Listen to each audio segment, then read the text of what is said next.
আমরা এখন ঘুরতে বেরিয়েছি হবিপুরে, না খেতে ঘুরে বেড়াচ্ছি গাইস, কোনো খাবার পাইনি কোনো দোকানে গিয়ে। আবার মন্দিরে গেছে, মন্দিরেও ঢুকতে দেয়নি।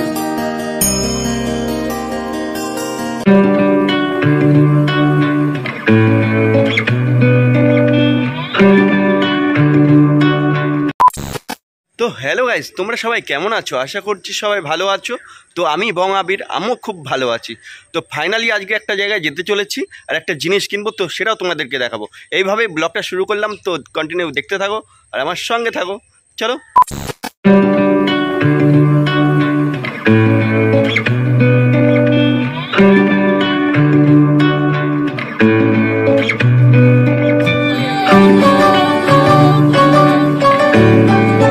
ফাইনালি এখানে চলে আসলাম যোগা মন্দিরে। তো এই যে রথ, এই রথ কালকে বেরোবে, উল্টো রথ, যেহেতু কালকে সোমবার।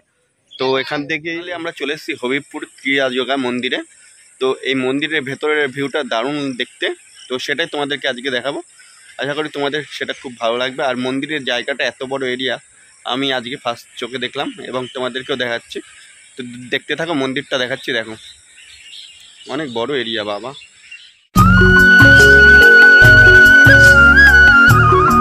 দেখতেই পাচ্ছ, এই মন্দিরটাই দেখালাম এতক্ষণ ধরে তোমাদেরকে। তো এখন আমরা বাইরের দিকে বেরোবো এবং আর একটা জায়গায় যাব, তো সেটাও তোমাদেরকে দেখাবো।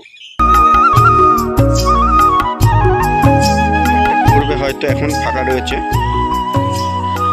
তো দেখতেই পাচ্ছ কত বড়। গাইস ফাইনালি এখানে চলে আসলাম যোগা মন্দিরে। তো এই যে রথ, এই রথ কালকে বেরোবে, উল্টো রথ, যেহেতু কালকে সোমবার। তো এখান থেকে তো গাইস ফাইনালি আমি আর নির্মল ঘুরতে ঘুরতে চলে এসেছি কোথায়, হবিবপুর ক্রিয়া যোগা মন্দিরে। তো এখান থেকে আমরা বেরিয়ে যাবো। আর ফাইনালি কিছু খিদে পেয়েছে, এখন খেতে হবে, তাই তো নির্মল? একদম একদম কিছু খেতে হবে, দেখি ভাইরাল কিছু পেলে তবেই খাবো। হ্যাঁ চলো। তো গাইস ভাইরাল যদি কিছু খাবার দাবার পাই কোনো দোকানে, তাহলে সেটা খাবো। আর কি খাচ্ছে সেটাও তোমাদেরকে দেখাবো। তো আমাদের এখন বিকেল হয়েছে, মানে খিদে পাচ্ছে। আমার তো খিদে পাচ্ছে এখন। তোর? আমার তো একদম কাজ করে এসে খাওয়া দাওয়া করিনি এখনো। তোর খিদে পাচ্ছে?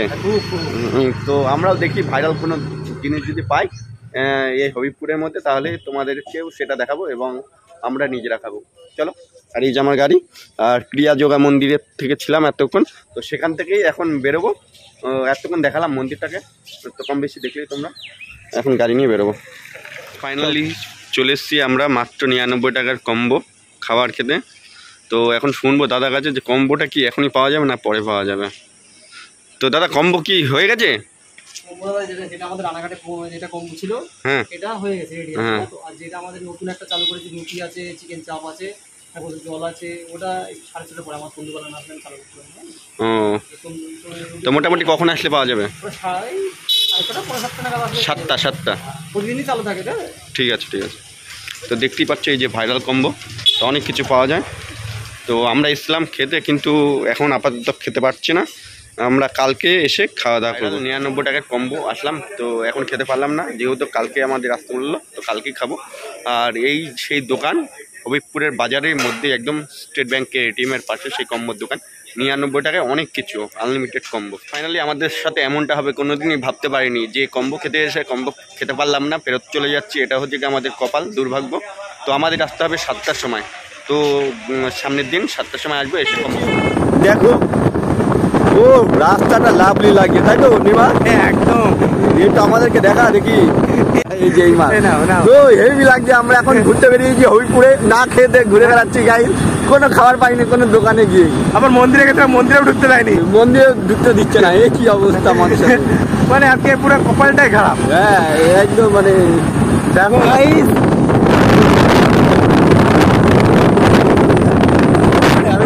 আমাদের সঙ্গে কেন এমন হয়?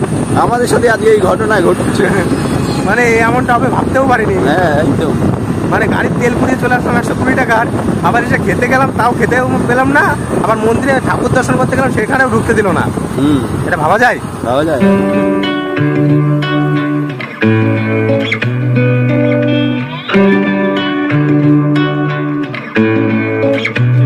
এত জায়গায় ঘুরে টুরে এখানে খাবার পেলাম দাদার কাছে, এখন দই ফুচকা খাবো। আর সেটাই তোমাদের, এটা বীরনগরের মধ্যে একদম সবাই চেনো, একদম ক্লাবের পাশে। তো এখানে দই ফুচকা খেতে এসেছি আমরা। চলে আসলাম অবশেষে এখানে দই ফুচকা খেতে। 30 টাকা প্লেট দই ফুচকা।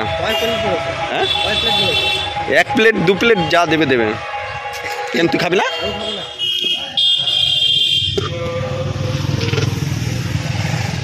স্পেশাল করে বানাচ্ছে দই ফুচকা শুধু আমার জন্য।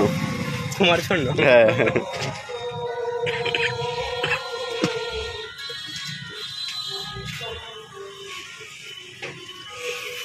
তোমার বাড়ি কি বিনগরে? কোথায়? কৃষ্ণনগরে এসে বিনগরে দেখো দই ফুচকা দিচ্ছে আমার জন্য, বুঝতে পারছো তো গাইস? কিসের চাটনি? সব ধরনের চাটনি আছে। তেঁতুল দিও না, একটাতে দিও না। একটাতে দিও না, বাকি হ্যাঁ একটাই খাবে? একটা দুটো যা দেওয়া দাও। নগর থেকে এসে এখানে ফুচকা বিক্রি করছে এত বড় লোক মানুষ গাইস, দেখতেই পাচ্ছ। বীরনগরে এটা বিভূতি পার্ক স্টেডিয়াম, তার পাশেই দাদার দোকান। কতদিন ধরে রয়েছে এখানে? কত বছর ধরে ব্যবসা করছো? হ্যাঁ 10 বছর। এই জায়গায়? হ্যাঁ 10 বছর। আর জিনিসপত্র কোথায় থাকে? জিনিসপত্র এই যে সামনে বাড়ি। এই সামনে এই বাড়িতে? আচ্ছা আচ্ছা আচ্ছা আচ্ছা। তো বুঝতে পারছো দাদার কাছে অনেক ভ্যারাইটিস ফুচকা পাওয়া যায়। এই যে দেখো দাম।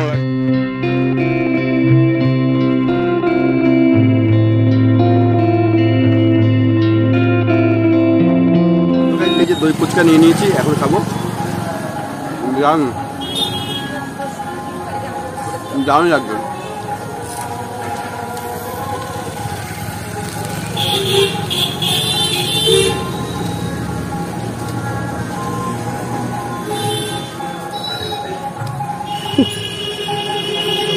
তারপরে কথা বলি।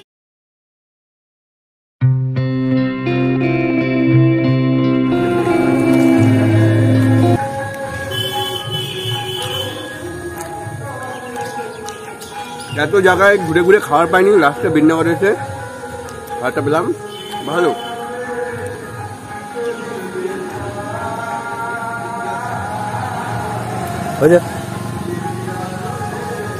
গাইস ফাইনালি ভিডিওটা সম্পূর্ণ দেখলে, যে না খেয়ে চলে আসতে হলে অবশ্যই বীরনগরে এসে দই ফুচকা খেলাম।